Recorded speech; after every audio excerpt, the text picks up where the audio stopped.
오늘 여러분들과 함께 읽었던 마가복음 12장 18절에서 27절까지의 말씀을 통해 제목을 이렇게 정해봤습니다. 하나님은 산자의 하나님이시라. 여러분 믿으십니까? 하나님은 결코 죽은 자의 하나님이 아니라 산자의 하나님이라고 오늘 다른 분도 아니라 예수님께서 직접 성경을 통해 우리에게 말씀하고 계시다라는 것입니다. 오늘 본문의 내용은 아마 여러분들에게 익숙한 내용일 것입니다. 어느 날 사두개인들이 예수님께 찾아와서 이 부활에 대한 내용을 질문하는 거예요. 그런데 사실은 이 내용의 전체의 스토리를 보면 부활이 있냐 없냐 이 내용이 아니라는 것입니다. 겉으로 드러나는 것은 부활이 초점인 것 같지만 사실은 이 사두개인들에게 초점이 있다는 거예요. 그 내용이 뭐냐면 이 사두개인들이 당시에 언제부터 득세하기 시작했냐면 솔로몬 임금 때부터 이 사두개인들이 득세를 했습니다.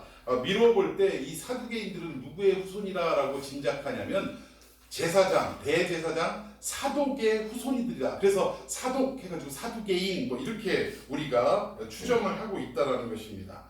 당시에 이스라엘은 지도자 계급이 크게로는 한 세 부류로 나눌 수 있다는 거예요. 첫 번째 부류가 바로 이 사두개인들입니다.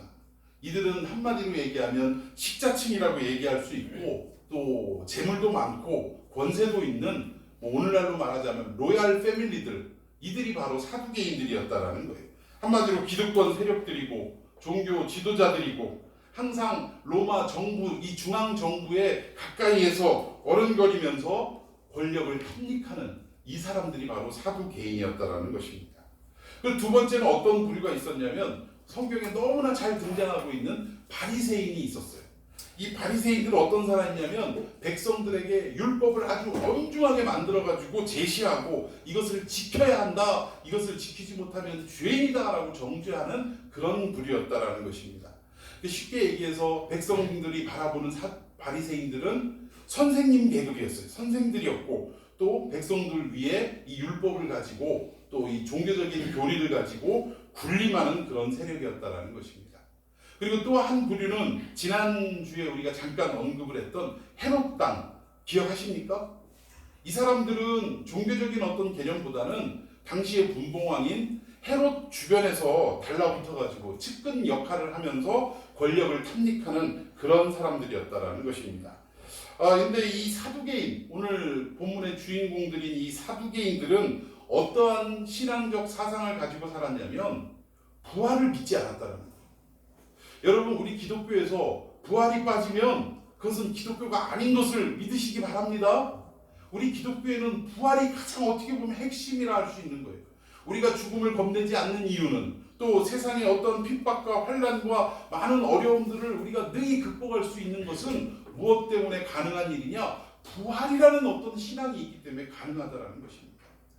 예수님 당시에 많은 제자들이 예수님 돌아가시고 예수님 승천하시고 난 이후에 복음을 증거하다가 본격적인 핍박의 세력들이 즉 로마로부터 또는 유대인들로부터 많은 핍박이 임하기 시작했는데 이때 로마로부터 어느 정도의 핍박을 받았냐면 성경에 기록되어 있는 내용들을 보면 톱으로 켜는 일이 있었다는 거예요. 여러분, 살아있는 사람을 그냥 단번에 죽이는 게 아니라 톱으로 서서히 썰어가면서 죽이는 이런 어떤 박해들이 있었다는 것입니다. 또 전에 내려오는 내용들을 보면 그 원형 경기장에 굶주린 맹수들을 가둬놓고 또 이 그리스도인들을 그 안에다가 놓은 다음에 이 맹수를 풀어서 그냥 맹수의 밥으로 그 발톱과 이빨에 찢어 죽어가는 이런 모습들을 사람들은 구경하고 즐거워하는 이런 핍박들이 있었다는 거예요.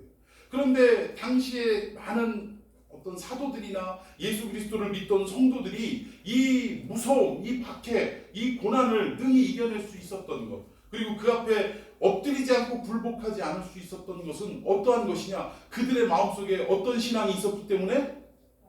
부활의 신앙이 있었기 때문에. 오늘 내가 이 자리에서 핍박으로 죽는다 할지라도 톱으로 펴고 칼로 죽고 또 뜨거운 기름 가마솥에 들어가고 불로 태워지고 또 굶주린 짐승들에게 찢기는 이러한 죽음을 맛본다 할지라도 내가 끝까지 예수 그리스도를 버릴 수 없는 것은, 배신할 수 없는 것은 무슨 이유 때문에?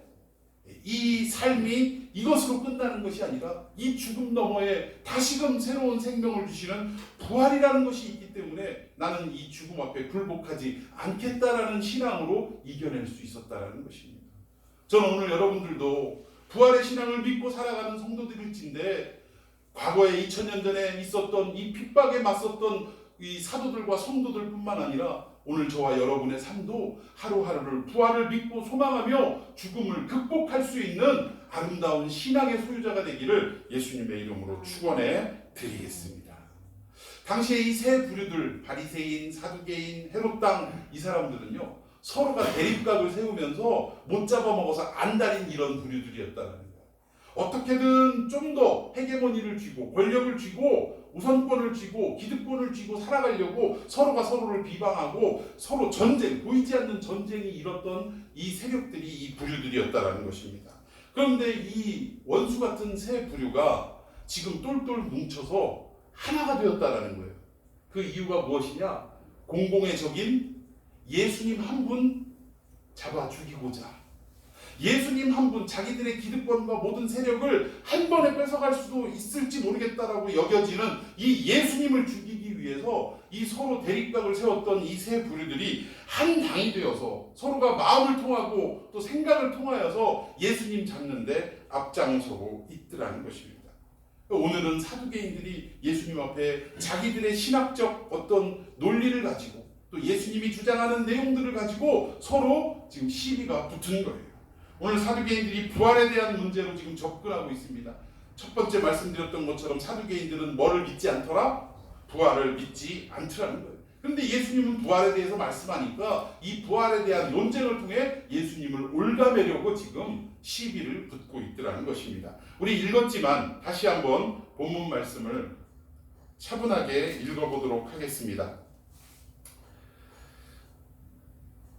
18절부터 제가 있습니다. 이제 좀 설명을 드렸으니까 이 본문의 말씀의 내용을 좀 생각하면서 한번 읽어봐야 돼요. 그 상황을 유추해가면서. 자, 18절 제가 먼저 읽습니다. 부활이 없다 하는 사두개인들이 예수께 와서 물어 이르되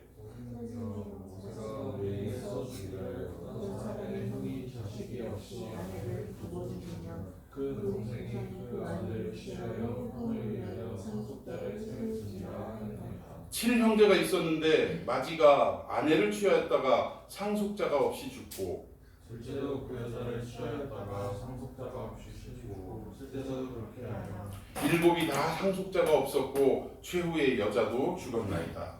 일곱 사람이 그들을 아내로 취하였으니 구할 때 곧 그들이 살아날 때 그 중에 누구의 아내가 되리까. 이것이 지금 사두개인들이 예수님께 물어본 질문의 내용이더라는 것입니다. 내용을 가만히 한번 좀 살펴보세요. 형제가 7이 있는데 큰형이 결혼을 했는데 후사가 없이 죽었어요. 그래서 당시에 어떤 계대 혼인법이라고 이야기하는 율법에 따라서 둘째가 그 형수를 취했는데 자식이 또 없었고 셋째도 넷째도 7째까지 그랬는데 자식이 없더라 이거예요. 그런데 결국은 이 여자도 뭐 세월이 지나서 죽었든 병에 걸려서 죽었든 죽게 되었는데 그러면 부활의 때에 이 7형제가 다 어떤 부부의 연을 맺었는데 누구의 부인이 될 것입니까? 라는 것이 오늘 질문의 내용이더라는 것입니다. 어떻게 보면 참 유치하기 짝이 없는 내용이에요. 참 종교 지도자라는 그 당시에 최고의 권력자라는 사람들이 식자층이라는 사람들이 이런 질문을 하고 있더라는 것입니다. 3살짜리 아이가 아버지에게 물어봤어요. 아빠, 돼지는 왜 키워? 그러니까 돼지? 잡아먹으려고 키우지. 그래? 아빠 그럼 닭은 왜 키워? 닭도 잡아먹으려고 키우지. 이 두 가지 대답에 아이가 점점 얼굴이 굳어지면서 눈물을 뚝뚝 흘리면서 아빠 그럼 나는 왜 키워? 하고 물어보더라는 거예요. 여러분 이 3살배기 어린아이의 질문처럼 유치하고도 정말 들어줄 수 없는 질문의 내용이 오늘 바리새인의 내용이라는 사실입니다. 여러분 이 바리새인들은 이 질문을 통해서 모세 이야기를 지금 들먹이는 거예요. 이 사두개인들은 모세의 이야기, 즉 우리가 이야기하는 모세 오경, 다른 구약 성경은 이들은 인정하지 않습니다. 뭐만 인정하냐면 오직 모세가 가르쳐준 창세기 창세기, 출애굽기, 레위기, 민수기, 신명기, 이 모세오경, 이 토라라고 하는데 이 토라만 그들은 인정을 하더라는 거예요. 그래서 이 토라의 내용을 꺼내가지고 지금 부활에 대한 예수님의 주장을 지금 어떻게든 올가매려고 질문을 했다라는 것입니다. 이 토라에서, 즉 신명기에서 이 부활에 대해서 언급을 하지 않는데 어떠한 내용이 있냐면, 자, 이런 내용이 있습니다. 자, 한번 읽어봅시다. 신명기 25장 5절에서 10절까지의 말씀입니다. 형제들이 함께 사는데 그중 하나가 죽고 아들이 없거든 그 죽은 자의 아내는 나가서 타인에게 시집가지 말 것이요 그의 남편의 형제가 그에게로 들어가서 그를 맞이하여 아내로 삼아 그의 남편의 형제된 의무를 그에게 다 행할 것이요. 6절 그 여인이 낳은 첫 아들이 그 죽은 형제의 이름을 그 이름이 이스라엘 중에서 끊어지지 않는 그러나 그 사람이 만일 그 형제의 아내 맞이하기를 즐겨하지 아니하면 그 형제의 아내는 그 성문으로 장로들에게 나아가서 말하기를 내 남편의 형제가 그의 형제의 이름을 이스라엘 중에 잊기를 싫어하여 남편의 형제된 의무를 내게 행하지 아니하나이다 할 것이요. 그 성읍 장로들은 그를 불러다가 말할 것이며 그가 이미 정한 뜻대로 말하기를 내가 그 여자를 맞이하기를 즐겨하지 아니하노라 하며 그의 형제의 아내가 장로들 앞에서 그에게 나아가서 그의 발에서 신을 벗기고 그의 얼굴에 침을 뱉으며 이르기를 그의 형제의 집을 세우기를 즐겨 아니하는 자에게는 이같이 할 것이라 하고 10절 이스라엘 중에서 그의 이름은 신복인 남자의 집이라 부를 것이니라. 아멘. 자, 이 내용은 어떠한 법을 말씀하고 있는 내용이냐면 서두에도 말씀드린 것처럼 계대 혼인법. 그러니까 이스라엘 백성들은 형이 후사가 없이 죽었을 때 이 동생이 그 후사를 잇게 하는 이런 제도가 있었다라는 것입니다. 우리나라에도 예전에 아주 오랜 고대 시대에는 이런 제도가 있었어요. 부여인가요? 고구려인가요? 형사 취수 제도가 있었습니다. 그랬던 것처럼 이스라엘도 뭐 이런 어떤 제도가 있었는데 이것이 단순히 자식을 잇기 위해서 이러한 일들을 행한 것이 아니라 이스라엘 백성들은 대대로 그들 속에 흘러가는 신앙이 하나 있었어요. 그게 무엇이냐? 형이 자손 없이 이 대가 끊기면 안 되는 이유 중에 첫 번째가 뭐냐면 아담이 타락한 이후에 하나님께서 이 아담에게 약속하신 내용이 있습니다. 그 내용이 뭐예요? 범죄한 인생들이 다시금 회복될 수 있는 것이 누구를 통해서 회복될 수 있다라고 이야기합니까? 여자의 후손. 즉 여자를 통해서 어떠한 후손이 올지 모르지만 이 많은 후손들 가운데 우리를 구원할 메시아가 반드시 있다라는 이런 어떤 신앙들이 명맥을 이어서 계속 흘러왔다라는 거예요. 그래서 당시에 뭐 우리나라 칠거지약처럼 무슨 뭐 애를 못 낳으면 이게 문제가 아니라 여자가 낳는 이 후손들 가운데 우리를 구원할 메시아가 있다라는 이 여망과 소망이 있었기 때문에 이 여자를 통해서 반드시 후사를 잇게 하는 이 제도가 생겨났다라는 것입니다. 그러니까 어떤 메시아를 흠모하고 메시아가 우리에게 찾아오기를 간절히 바라는 마음으로 이런 제도가 생겨났다라는 거예요. 그래서 자식을 낳게 되면 어떤 일들이 있었냐면 대문에다가 화살통과 화살을 매달아 놓는, 활과 화살을 매달아 놓는 이런 어떤 전통이 있었다라는 거예요. 이게 무슨 의미냐면 우리 집에 미래의 생명의 부양자가 태어났다라는 것을 사람들에게 알리는 행위였다라는 것입니다. 우리 미래를 책임질 부양자가 태어났다. 이것은 단순히 살림을 이끌어갈 자식이 태어났다. 이런 개념을 뛰어넘어서 우리 가문에 메시아가 태어났을지도 모른다라는 어떤 의미로 이런 일들을 행했다라는 것입니다. 그래서 결국 이런 메시아를 앙망하는 신앙 때문에 후사를 반드시 잇게 하는 이런 제도가 있었다라는 사실이에요. 시편 127편 3절 이하에도 이런 말씀이 있습니다. 보라, 자식들은 여호와의 기업이요 태의 열매는 그의 상급이로다. 젊은 자의 자식은 장사의 수중의 화살 같으니. 5절 다 같이 읽습니다. 시작. 이것이 화살통에 가까운 자는 복되도다. 그들의 성문에서 그들의 원수와 간판을 때 수치를 당하지 아니하리로다. 자, 이 127편 시편도 결국 이런 배경에 의해서 자식들이 많다라는 것이 결국 우리 가문에 복이 된다라고 이렇게 표현을 했다라는 거예요. 이것도 결국 뭐예요? 대를 잇는 것이 그 메시아를 바라고 앙망하는 이런 신앙에서 이루어졌다라고 해도 과언이 아니더라는 것입니다. 그래서 이런 차원에서 모세는 계대 혼인법을 이야기하고 반드시 대를 잇도록 그렇게 장려했다라는 거예요. 그런데 이때 당시에 또 다른 의미가 하나 있었어요. 또 다른 의미가 어떤 거냐? 이렇게 메시아를 소망하고 앙망하면서 대를 이어야겠다 이런 어떤 믿음의 발로도 있지만 또 한 가지의 이들의 속내가 뭐냐면 당시에 남편이 죽고 자식이 없이 남편이 죽고 아내가 있으면 결국 이 남편이 가졌던 모든 그 재물과 소유는 누구의 것이 됩니까? 부인의 것이 되는 거예요. 그러면 이 시댁에서는 이 부인의 것으로 넘어가는 것에 경계를 할까요? 안 할까요? 경계를 합니다. 왜? 이 부인이 결국은 남편이 죽고 후사가 없는 상황에 모든 재산을 다 물려받고 결국 바깥으로 이 시댁 바깥으로 나가서 또 다른 남자와 결혼을 하게 되고 그러면 결국 이 모든 재산은 자기들의 것이었는데 누구의 것으로 되냐? 제3자의 것 또는 이방인과 결혼하게 되면 이방인의 재산으로 옮겨지기 때문에 자기들의 재산이 철저하게 집 밖으로 나가지 않도록 하기 위해서 이런 어떤 계대 혼인법 제도를 장려했다라는 것입니다. 그러니까 결국은 율법을 앞세워서 우리 재산을 바깥으로 유출되지 않고 형수에게 뺏기지 않기 위해서라도 어떻게 하는 거예요? 이 계대 혼인법을 이어서 이걸 앞세워서 결국 이 재산이 바깥으로 나가지 않도록 하는 이런 속내도 있었다라는 것입니다. 근데 아무튼 사두개인들은 이 모세가 가르쳐준 이 계대 혼인법만 알고 있었지 사실은 이 부활에 대해서는 전혀 믿지 않는 이런 부류들이었다라는 것입니다. 근데 이런 부류들이 지금 묻고 있는 거예요. 하나씩 죽어서 7 형제가 다 죽었고 마지막에 이 여자까지도 죽게 되었는데 그러면 부활의 날에 부활할 때에 그럼 누구의 아내가 되겠냐라고 지금 묻고 있더라는 것입니다. 이 질문 앞에 예수님은 어떻게 대답을 하시는가? 자, 우리 24절 다 같이 읽습니다. 시작. 예수께서 이르시되 너희가 성경도 하나님의 능력도 알지 못함으로 오해함이 아니냐. 지금 모세가 이야기한 그 토라, 모세 오경에서 그들에게 가르쳐줬던 모세의 이 모든 내용들, 계대혼인법의 내용들은 결국 뭐예요? 부활이 없다라는 것을 강조하기 위해서 가르쳐준 것이 아니라 결국 뭡니까? 어떻게 보면 계대혼인법은 당시에 과부가 돼서 자식도 없이 과부가 된 한 여인, 그러한 불우한 상황에 빠진 여인들을 어떻게 보면 살려주기 위해서 또는 그 생활을 영위해 가기 위해서 사실 이 제도를 만들었는데 오히려 이 사람들은 이 성경을 오해하고 잘못 해석함으로 인해서 자기들의 유익과 만족을 위해 잘못 그렇게 활용하는 경향들이 있었더라는 것입니다.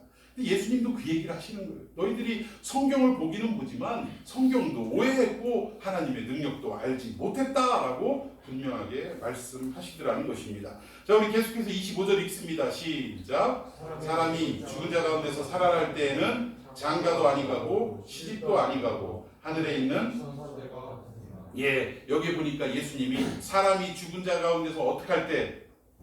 살아날 때 이건 뭐를 얘기합니까? 그 예수님은 부활이 있다는 것을 분명하게 이 말씀 속에 밝히고 계시더라는 거예요. 이렇게 결국 이건 뭐냐면 성경 안에서 해답을 찾아내게 하시더라는 것입니다. 참 예수님도 다른 어떤 서적에서 다른 어떤 전통적으로 내려오는 책에서 이 부활에 대한 이야기를 하시는 것이 아니라 증명하시는 것이 아니라 성경을 성경으로 이렇게 확인시켜 주시는 모습을 우리에게 보여주시더라는 거예요. 그런데 이 부활의 때에는 우리가 알고 있는 것처럼 시집가고 장가가는 이런 삶이 아니라 시집도 안 가고 장가도 안 가는 결국 뭐예요? 완전하게 새로운 가족 공동체가 존재하고 있다는 것을 말씀하고 계시더라는 것입니다. 그러니까 결국 우리가 부활했을 때는 이 땅에서 살아가는 가족 공동체처럼 시집가고 장가가고 자식을 낳고 이러한 삶이 결코 아니라는 거예요. 부활하고 난 우리가 부활체가 돼서 하늘나라에 가서 살아갈 때는 반드시 시집도 안 가고 장가도 안 가고 자식 낳는 일도 없고 오직 누구를 신랑으로 살아가는 신부가 됩니까?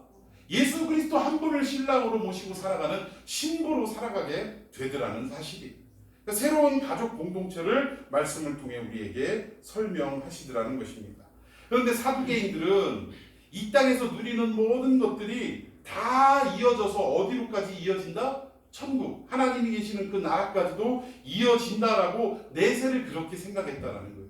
그래서 지금 이 땅에서 지들이 지금 질문을 하는 이유 중에 하나가 뭐냐면 이 땅에서 누리는 기득권, 이 재산권, 또 많은 사람들에게 권력을 누리고 있는 이런 모든 것들을 우리가 내세에 가서도 단절시키지 않고 계속해서 누리며 살아가겠다라는 욕망이 숨어져 있더라는 것입니다. 그러니까 이 땅에서 내가 잘 먹고 잘 사는 이것이 결국 하늘나라에 가서도 이어질 수 있기를 소망하는 마음이 가득한 이런 상황 속에 예수님 앞에 질문을 하고 있더라는 거예요. 그러니까 내세는 믿기는 믿는데 뭘 믿지 않느냐? 부활은 못 믿겠다 이 얘기예요. 우리가 죽어서 천국 가는 거는 믿는데 우리에게 다시금 새롭게 태어나는, 새롭게 살아나는 부활이라는 것은 믿을 수 없다. 왜 그렇습니까? 부활에 대해서 예수님이 설명하니까 뭐예요? 시집가지도 않고 장가가지도 않고 이건 뭘 함축하고 있냐면 이 땅에서 누리던 모든 것들은 다 어떻게 되고 없어지고 새로운 어떤 세계 속에 우리가 살아가게 된다라는 이 말이 사두개인들에게는 달콤한 말이 될 수가 없더라는 거예요.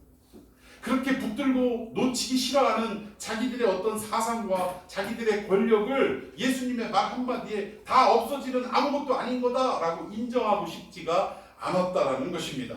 부활을 믿으면 이 땅에서 누리고 있던 모든 것들이 다 무엇과도 같냐? 초계와도 같고 먼지와도 같은 존재라는 것을 인정해야 하기 때문이에요.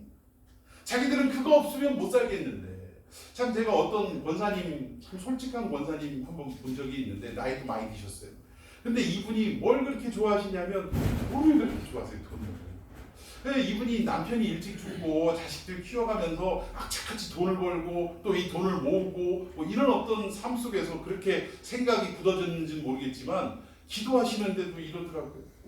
하나님 참 솔직히 어떻게 보면 참 예뻤습니다. 그 모습이, 솔직함이.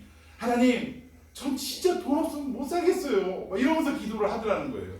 근데 그 마음과 솔직함은 높이 사지만 사실 우리 그리스도인들에게 있어서 이 땅에 누리는 모든 것들은 결국 하늘나라 가면 어때요? 누리고 갑니까? 못 누립니까? 못 누리는 거예요. 끝나는 거예요. 이 땅의 모든 것들은. 얼마 전에 제가 TV를 보는데 권사님이세요. 우리나라의 한식 요리의 대가이시죠. 근데 이분이 이제 그 TV 그 예능 프로에 나와가지고 그 식당에서 일하는 자기 제자들과 자식들과 안동에 갔어요. 안동에 가서 뭐 시장도 좀 조사를 하고 음식은 또 어떤 것들이 있는가 이런 걸 파악하기 위해서 갔는데 시장에 가야 될 스케줄이 있는데 거기에 가는 도중에 멈추고 엉뚱한 데로 이렇게 가게 하시더라는 거예요. 가봤더니 뭐냐면 안동포 그 유명한 안동포 그 만드는 그 집에 방문을 하더라는 것입니다. 근데 그분이 결국은 이제 남편도 나이가 들고 본인도 나이가 들어서 이제 죽음을 준비하는 어떤 이런 상황 속에 수의를 한번 이렇게 남편 거 먼저 하고 나중에는 이제 또 얼마 후에는 자기 것을 하기 위해서 안동포를 맞추기 위해서 거기를 가셨더라고요. 근데 안동포가 좀 깜짝 놀랐습니다. 삼배로 만든 뭐 이렇게 속옷부터 이렇게 겉옷까지 다 해가지고 얼마 정도 될 것 같아요? 1,500만 원이에요. 1,500만 원. 이 땅에서도 우리 옷 한 벌 1,500만 원이 아니라 150만 원도 못 입는 우리 인생인데 죽어서 아무 의미도 없는 그 수의를 1,500만 원짜리를 맞춰서 입더라는 거예요. 그런데 뭐 다 좋습니다. 뭐 죽음을 준비하는 것도 좋고 다 좋은데 권사님의 한마디가 제 마음에 딱 걸렸어요. 어떤 말이냐면 우리는 천국 갈 준비가 다 됐다. 뭐 그것도 인정합니다. 그런데 천국 가서 하나님 앞에 좋은 옷을 입고 가야지 하나님 영접하는지 우리가 후줄근한 옷 입고 가면 되겠냐라는 식으로 말씀을 하시더라고요. 예수님 앞으로 가는데 우리가 좋은 옷을 입고 가야지. 그런데 여러분 성경 어느 구절에도 우리가 이 땅에서 누리고 사는 좋은 수의 옷을 입고 간다고 천국에도 그 옷 입고 들어간다라는 이야기가 있습니까? 없습니까? 없어요. 성경에서는 우리가 반드시 세마포를 입고 천국에 들어간다라고 기록을 하고 있는데 그 세마포가 뭐라고 말씀하고 있냐면 1,500만 원짜리 안동포 수의가 뭐 세마포다라고 이야기하지 않고 성도들의 옳은 행실이다라고 성경은 말씀하고 있다. 이 땅에서 비록 3,000원짜리 골라골라 이 옷을 입고 내가 죽음을 맞이한다 할지라도 하늘나라에 올라가서는 그 3,000원짜리 옷을 입고 가는 것이 아니라 이 땅에서 예수 그리스도를 믿고 예수님을 영접하고 살아가는 우리의 옳은 행실이 우리가 입을 그 마지막 때 주님 앞에 입을 옷이 된다라고 성경은 말씀하고 있어요. 저는 1,500만 원짜리 안동포보다 여러분들이 정말 주님이 기뻐하실 성도들의 옳은 행실인 수의를 입고 세마포를 입고 당당하게 하늘나라에 입성하는 역사가 있기를 예수님의 이름으로 축원해 드리겠습니다. 아멘. 그런 일들이 있어야죠. 그런데 오늘 사두개인들은 그게 아니었어요. 이 땅에서 누리던 모든 것들을 다 저 내세로 연관지어지고 연결되어진다라고 믿고 그것을 놓치기 너무나 힘들어하는 삶을 살아가고 있는 부류들이었다라는 것입니다. 자, 26절 다 같이 읽어봅시다. 시작. 죽은 자가 살아난다는 것을 말할진대 너희가 모세의 책 중 가시나무 떨기에 관한 글에 하나님께서 모세에게 이르시되 나는 아브라함의 하나님이요 이삭의 하나님이요 야곱의 하나님이로라 하신 말씀을 읽어보지 못하였느냐. 27절 하나님은 죽은 자의 하나님이 아니요 산 자의 하나님이시라 너희가 크게 오해하였도다 하시니라. 여러분, 이 말씀이 예수님이 어떤 내용을 지금 인용하신 거냐면 모세가 호렙산에서 양치기 목동으로 살아갈 때 하나님이 가시떨기에 불이 붙어가지고 그에게 나타나셨어요. 근데 그때 모세와 하나님과의 나눈 대화의 내용이 지금 오늘 본문의 내용입니다. 우리 한번 원문을 한번 읽어봅시다. 출애굽기 3장 5절부터 한번 읽어보도록 하겠습니다. 제가 안 적었네요. 제가 읽어드리겠습니다. 출애굽기 3장 5절 하나님이 이르시되 이리로 가까이 오지 말라. 네가 선 곳은 거룩한 땅이니 내 발에서 신을 벗으라. 6절 또 이르시되 나는 내 조상의 하나님이니 아브라함의 하나님 이삭의 하나님 야곱의 하나님이니라. 모세가 하나님 배우기를 두려워하여 얼굴을 가리매. 이 내용이 지금 분명하게 출애굽기 3장 5절 6절에 기록되어 있어요. 이 기록된 말씀을 지금 예수님이 인용해서 사두개인들에게 하고 계시더라는 것입니다.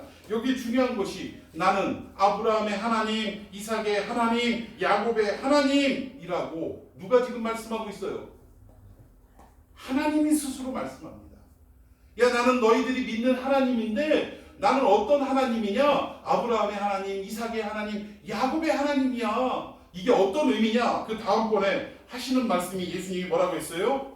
하나님은 죽은 자의 하나님이 아니라 산 자의 하나님이시라. 할렐루야. 즉 아브라함도 이삭도 야곱도 결국은 죽은 자라는 겁니까? 산 자라는 것입니까? 어떤 자라는 거예요? 산 자라고 하나님이 분명히 말씀하고 있는 거예요. 나는 아브라함 하나님, 이삭의 하나님, 야곱의 하나님. 그러면서 결국 그들은 살아있는 자들이다라고 하나님이 직접 인정해 주셨다라는 사실입니다. 자, 아브라함 죽은 사람입니다. 이삭도 죽은 사람이에요. 야곱도 죽은 사람입니다. 이미 생물학적으로는 물리적으로는 이미 죽은 사람이에요. 시신이고 썩어져서 아마 형체도 없는 그런 상황일 것입니다. 그런데도 불구하고 지금 모세를 향해서 하시는 말씀이 나는 산자의 하나님인데 아브라함 하나님, 이삭의 하나님, 야곱의 하나님이야 라고 지금 모세에게 말씀하고 계시더라는 사실이에요. 그럼 이것은 무엇을 전제하느냐? 아브라함은 이미 육신이 죽었고 이삭도 죽었고 야곱도 죽어서 이미 썩어서 형체도 없어졌지만 그들에게는 무엇이 있느냐? 다시금 살아나리라 하는 하나님의 약속이 즉 부활의 약속이 그들에게는 있다라는 것을 전제하고 있는 거예요. 여러분 믿으십니까? 육신적으로는 죽었지만 아브라함은 다시금 부활할 것이고 이삭도 부활할 것이고 야곱도 부활할 거라는 거예요. 물리적으로는 죽었지만 영원히 죽은 게 아니라 다시금 살아있는 자가 될 것이다. 즉 그리고 또 그 부활의 약속이 있는 자는 산자와 진배가 없다라는 하나님의 언약이 지금 선포되고 있다라는 것입니다. 여러분 우리는 부활하면 뭐만 생각하냐면 죽은 육신이 다시금 살아나는 것만 생각합니다. 우리가 이미 육신을 우리의 생이 다해서 죽어서 또 썩어 없어지고 또는 화장을 하고 이렇게 살아가다가 결국은 마지막 때 예수님이 이 땅에 오셨을 때 우리의 육신이 다시금 새롭게 살아나는 부활하는 이것만 우리가 생각하고 살아가더라는 거예요. 물론 우리가 이것 없이는 살아갈 수 없는 존재임은 틀림없습니다. 마지막 때 반드시 우리는 살아날 줄로 믿습니다. 부활이 있다라는 거예요. 그런데 예수님이 지금 사두개인에게 말씀하고자 하는 내용은 아브라함의 하나님, 야곱의 하나님, 이삭의 하나님라고 산자의 하나님이라고 말씀하시는 그 메시지의 내용은 뭐냐? 우리가 이미 우리의 삶을 되돌아볼 때, 살펴볼 때 우리는 다 이미 죽은 자들 아닙니까? 죄에 대하여 이미 다 죽은 자들 아닙니까? 여러분 언제 죽었습니까? 우리가? 언제 죽었어요? 예수님께서 2000년 전 이 땅에 오셔서 십자가에 우리의 모든 죄를 짊어지고 십자가에 달려 죽으시는 그 순간 우리도 그 십자가와 함께 그리스도와 함께 죽은 자가 될 줄로 믿으시기를 바랍니다. 이미 죽은 자예요. 우리는 더 가깝게 말하면 내가 예수 그리스도가 나의 구세주 되심을 믿고 영접하며 나의 옛사람은 죽었습니다라고 고백하는 그 시간이 바로 우리가 이미 죽은 그 상황이라는 것입니다. 그러면 이미 죽었다면 우리가 지금 살아 움직이는 것은 어떠한 모습으로 살아 움직여야 되느냐? 단순히 어떤 그냥 우리의 옛 것대로 옛 모습대로 살아가는 것이 아니라 예수 그리스도로 말미암아 십자가로 말미암아 새롭게 거듭나고 새롭게 태어난 부활체로 우리가 살아가야 한다는 것입니다. 오늘 하루가 먼 훗날 예수님이 이 땅에 다시 오는 날 부활의 역사가 우리에게 임할 것이다라고 생각하는 것도 중요하지만 오늘 하루하루를 살아가면서도 이 땅의 것들과는 차별이 된 그리고 하나님의 것을 이렇게 새로운 가족 공동체를 설명하시고 또 하늘나라에서의 삶이 이 땅의 것과는 반드시 구별되어진 새로운 어떤 모습이라는 것을 예수님이 설명하셨듯 우리가 이 땅에 살아가는 하루하루가 이 세속의 것에 얽매여서 살아가는 것이 아니라 하늘나라의 것을 미리 앞당겨서 하루하루를 살아가는 복된 삶이 되어야 한다는 것입니다. 이게 부활이에요. 이게 부활. 부활의 능력은 믿으면서 우리가 여전히 부활하지 못한 채 아니 죽기도 이전의 모습으로 하루하루를 살아간다면 이게 어떻게 우리가 그리스도인의 삶이라고 이야기할 수 있겠습니까? 여러분 부활은 먼 훗날에 반드시 우리에게 찾아오는 것이기도 하지만 그러나 우리가 예수 믿고 살아가는 이 하루하루가 먼 훗날에 임할 그 부활의 삶을 오늘 이 시간에 오늘 이 시점에 다시금 끌어당겨서 살아가는 역사가 있어야 될 줄로 믿습니다. 이렇게 살아간 한 사람이 있어요. 여러분 바울이라는 사람입니다. 빌립보서 3장 8절 이하에 보면 한번 읽어봅시다. 한 절씩 읽어보면서 살펴봅니다. 8절 시작. 내 주 그리스도 예수를 아는 지식이 가장 고상하기 때문이라. 내가 그를 위하여 모든 것을 잃어버리고 배설물로 여기면 그리스도를 얻고. 자, 이 내용을 볼 때 바울은 가진 게 많은 사람이었습니다. 사울일 때 그는 너무나 누린 것이 많았어요. 가말리엘의 후손이죠. 히브리인 중에 히브리인이죠. 또 베냐민 지파이죠. 또 공부도 요즘 얘기로 가방끈도 길었던 사람이고 장래가 촉망되는 그런 사람이었다는 거예요. 또 집안 배경도 좋은 사람이었다는 것입니다. 그럼에도 불구하고 그가 예수 그리스도를 만나고 예수 그리스도를 믿음과 동시에 자기가 누렸던 그 세상 사람들이 얻고자 안달을 하는 돈과 명예와 권력과 권세와 건강과 그 모든 것들을 다 무엇으로 여겼다라고 말씀하고 있냐? 배설물처럼 여겼다. 성경에서는 좀 표현하기가 그래서 배설물이라고 표현했지만 원어를 보면요 배설물이 아닙니다. 그냥 액면 그대로 뭐예요? 똥이에요. 똥. 옛날에 내가 누렸고 옛날에 얻기 위해서 그렇게 소망했던 이 모든 것들이 예수님을 아는 순간 뭐가 되었더라? 똥처럼 보이더라 이거예요. 똥으로 여겨지게 되더라. 여러분 바울은 이런 사람이었어요. 부활의 그 삶을 현실 속에 하루하루를 이루어가는 그런 삶이었다라는 것입니다. 세상 사람들은 아니 예수를 믿는다라고 하는 우리들조차 그 부와 명예와 권세와 권력과 건강과 그 모든 이 세상이 추구하는 것들을 얻기 위해서 노력하며 박터지게 싸우며 하루하루를 살아가고 있지는 않습니까? 그런데 오히려 부활을 알게 되고 부활을 맛봤던 이 바울은 이 세상의 모든 것들을 무엇으로 여겼다라고 고백하고 있냐? 똥으로 여겼다라고 지금 고백하고 있더라는 것입니다. 그리고 오직 가장 고상한 것 하나가 있는데 그것이 뭐냐? 자, 예수를 아는 지식이 가장 고상한 것이다 라고 지금 말씀하고 있더라는 거예요.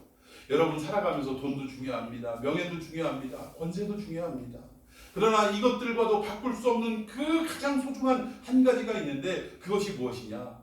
그리스도를 아는, 예수를 아는 그 지식이 가장 고상한 것이다 라고 여러분들이 그냥 말로만 아니라 정말 여러분의 믿음으로 경험하고 또 맛볼 수 있는 역사가 있기를 축원해 드리겠습니다. 아멘. 이것을 맛본 사람은요 우리가 정말 돈 앞에 뭐 싸우지 않을 사람 없고 그 이익을 추구하기 위해서 정말 승질내지 않을 사람 없지만 그래도 우리가 부활을 맛보고 예수 그리스도의 그 고상한 지식을 맛본 사람이라면 때에 따라서는 어떻습니까? 그 한 영혼을 얻기 위해서 내가 그 유익과 이익을 포기할 줄도 알아야 된다라는 것입니다. 여러분, 우리가 살아가는 삶은 정말 어떻게 보면 하나님의 말씀대로 그 말씀 붙들고 살아가야 되는데 이것이 결코 쉽지는 않습니다.